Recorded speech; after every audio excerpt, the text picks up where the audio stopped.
Welcome to Not Milk Never Milk. Subscribe if you're lactose intolerant.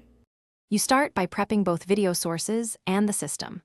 Open the primary content and the secondary feed, and make sure the apps you plan to use actually support picture-in-picture.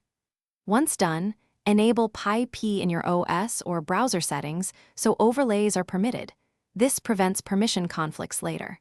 Also set window sizes and monitor layout now so you won't be rearranging mid-capture. These steps reduce friction and explain why PyP behaves predictably when you initiate it.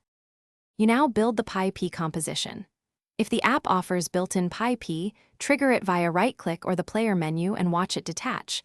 This is the fastest route. For browser videos, use the context menu or a trusted extension to force PyP, then resize and drag the floating window to a non-obstructive corner. If you need more control, create a scene in OBS.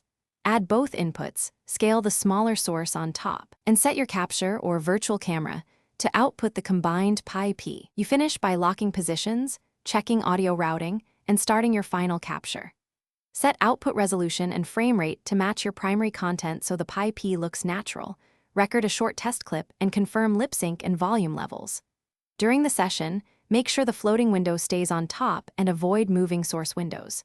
If something breaks, first check permissions and overlay/GPU settings, then restart the offending app. That single troubleshooting tip fixes most PyP failures.